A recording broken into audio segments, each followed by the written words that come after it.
Well, hello everybody.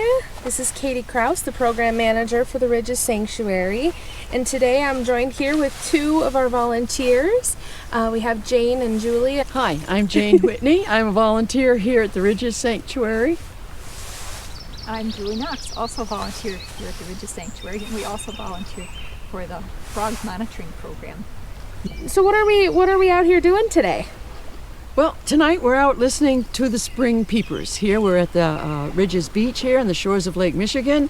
We have a swale, which is a well-defined body of water right over here, and that's where the spring peepers are tonight. And you should be able to hear them above the bird calls. We got a lot of birds here too. But what's fun about frogs in general is that while there are 6,000 plus species in the world, Wisconsin only has 12, and Door County has 6 species of frogs and 1 species of toad. So you know what? As a family, you can get to know these frogs. You can get to know their sounds, so you don't even have to see them, and you'll know which ones are around. So tonight it's spring peepers time.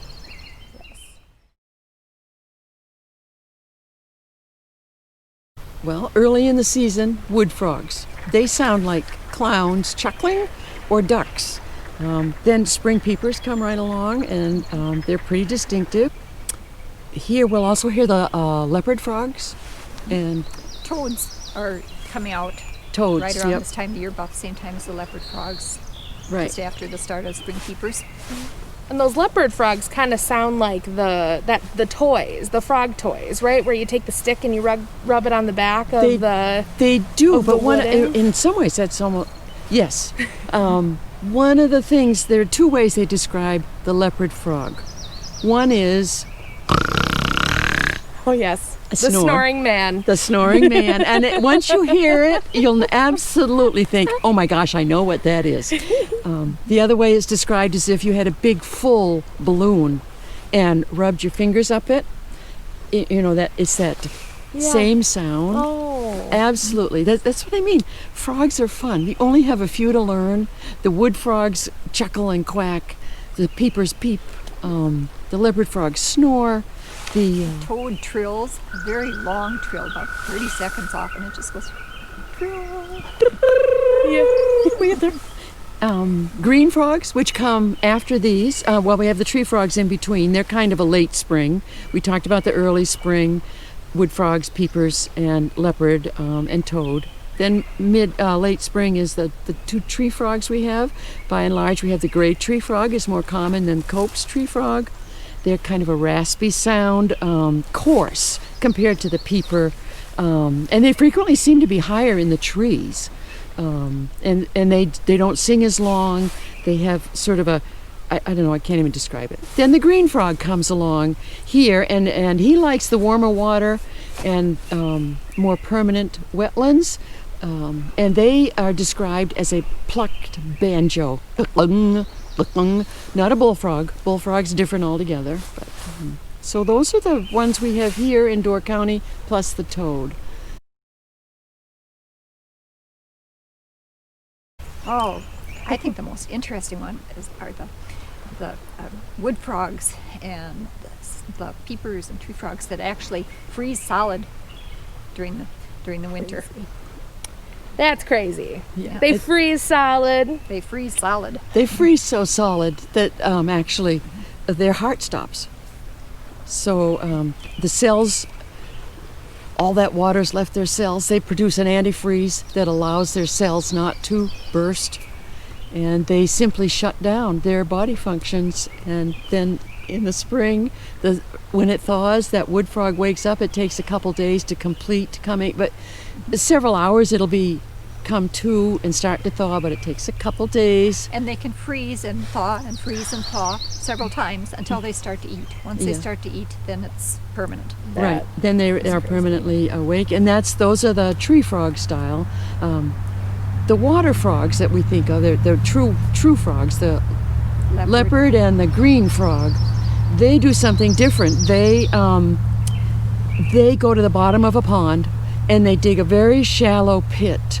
They don't cover themselves necessarily, because remember, frogs have to have some moisture, some gas exchange through their skin. So they're not encasing themselves like a turtle will. They're in a little shallow pit. Their metabolism slows way, way down. So they're still alive as opposed to the wood frog, which seems to have died. And so they just spend the winter that way. If they get silted in, or if they find that they need a little more oxygen, they might move slightly. Or if they're disturbed. If they're disturbed. So you can sometimes see them just sort of floating across the bottom of a pond, but they're not really that active because they don't want to eat. But they need to keep the silt off their skin. So that's what those do. And the toad, Julie, you've come across a toad. Toads dig their way down under the ground, down so they stay right below or right above the frost line. Using their hind feet for shovels, they just back their way down into the soil. Sometimes if you're digging in the garden real early in the spring, you will accidentally dig up a very stiff and slow toad. Wow. So 3 different techniques to get through our winters. They have to do it. They're hardy creatures.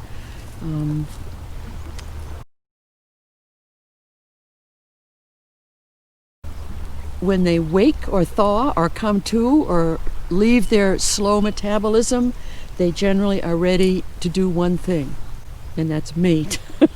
That is what the singing is about. What you might not realize is who's singing. It's only the males. Just think if they both sang.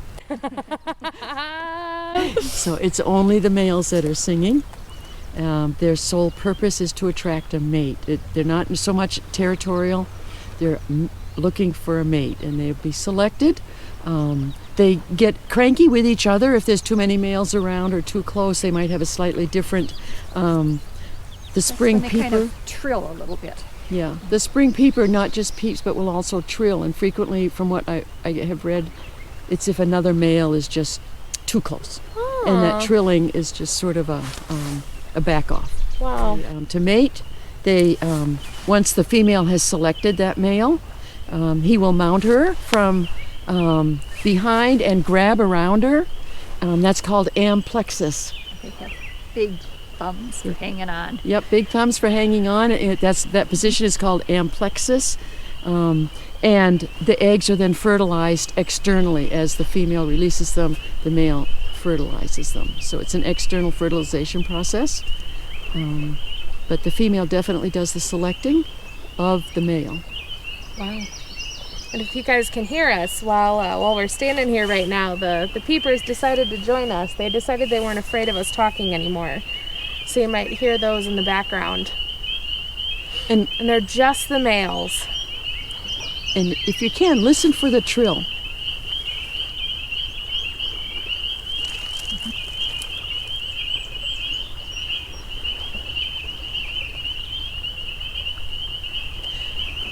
They all make their sounds with air sacs. They have each species might have the air sac in a different spot. Like I think it's the leopard frog that it's to the side. Some have it underneath. The peepers are all underneath. It's one of the ways you can tell a male from a female peeper if you happen to end up with them in your hand. The male peeper has a very dark, wrinkly skin underneath the chin, and that's because a lot of that then expands into the air sac. The female doesn't have that. Very cool. And peepers are tiny Inch, little frogs. give or take a bit of an inch. And they're so incredibly loud.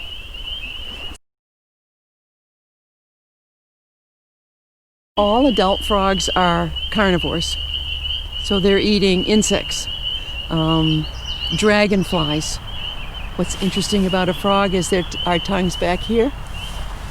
Their tongue is right here, so they can go out and get it. Their spit is very sticky, and they go and they can snap and get things as well, but it's insects. And then swallowing it. And that's right, tell them how Interesting they because swallow it. They use their eye muscles to help push the food down their throat. Right, we use our tongue, because our tongue's way back here, their tongue's way out here. So they use their eyes. One of the fun things to do as a family is, I hate to send you to the screen, to your computer screen, But if you search YouTube specifically for frogs swallowing, oh, it's great. It's just great. Or frogs catching dragonflies.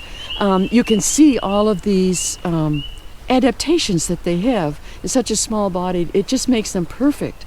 And they have a pretty good catch rate. They're pretty good at what they do. So they're eating insects in water, things that fly outside the water. They're not restricted to just the water. Many of the frogs, except the true frogs, leopards and green, they leave the pond area. Julie, why don't you tell them? Even leopard frogs will leave the pond for long stretches. They are amphibians, and amphibians means they have spend part of their life in two different places. All frogs and toads spend part of their life by the water and part of the life on land. Right. So. They must have water for their eggs to develop in tadpoles. Other amphibians, that's not 100% true, but with the frogs that are here, they must have water to breed and have their young, but then they can leave it. But their skin has to stay moist. Toads we think of as drier. Apparently their skin is more able to retain water, moisture, than frogs. So that's why they're drier. But they still need to have water for their eggs. Yep, they still must They have always the water all for their frogs breeding. and toads lay their eggs. And they really are a frog. They just have different the toads. They just have different characteristics, but they are a frog. But Wow. And their water might not be a big lake or river. It might be a puddle in a parking lot. Sure. But it is water. it is.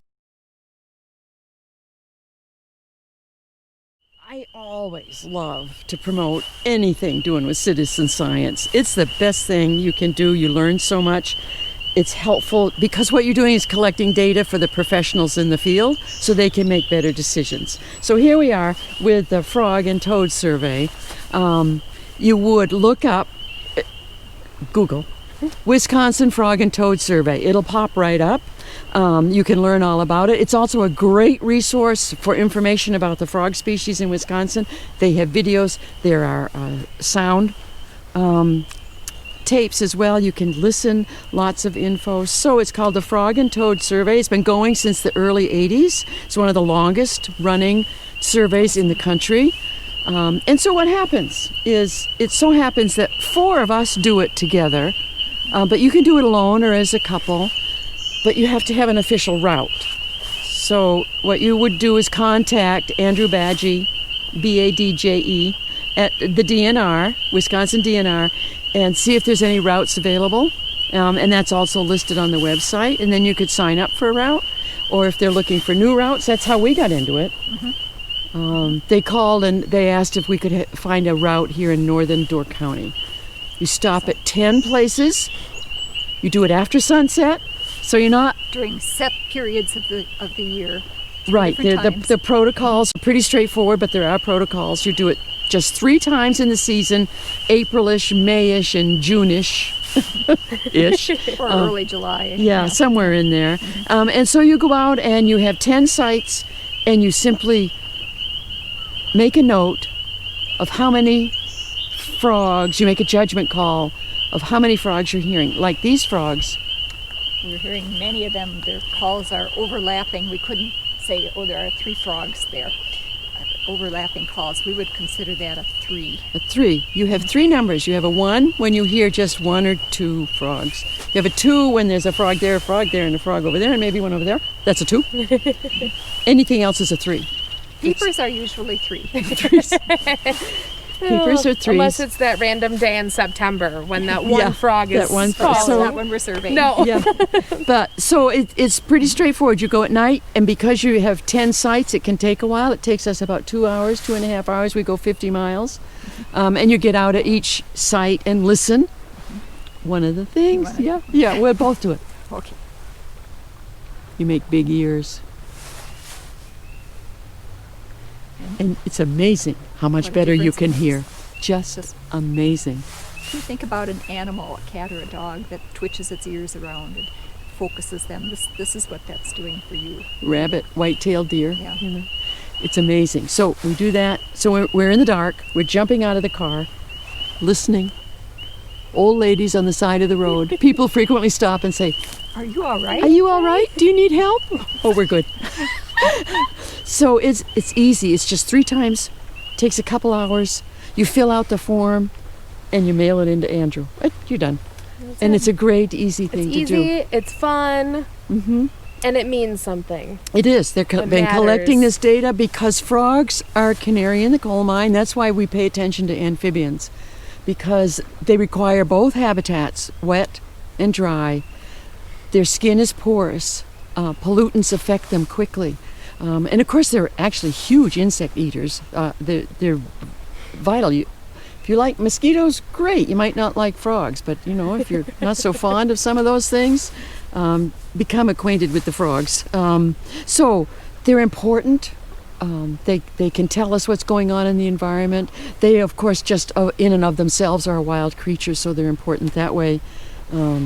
But they contribute a lot to the environment. They themselves are food for a lot of different things, as their eggs are. So they're an important thing. Tiny, small, seemingly insignificant, but amphibians are part of a much larger picture. And so it's important so they've been studying them, gathering data, which is what we do. Shove that data toward those professionals. And they interpret it. And they interpret it. They make management decisions based on it. They can make policy or help government make policy. Yeah. Great. Well, fantastic. Well, thank you, Jane and Julie, for joining us today to chat about some of our Wisconsin native frogs. You can check back to our website every Thursday for new programs and exciting experiences throughout the Ridges Sanctuary.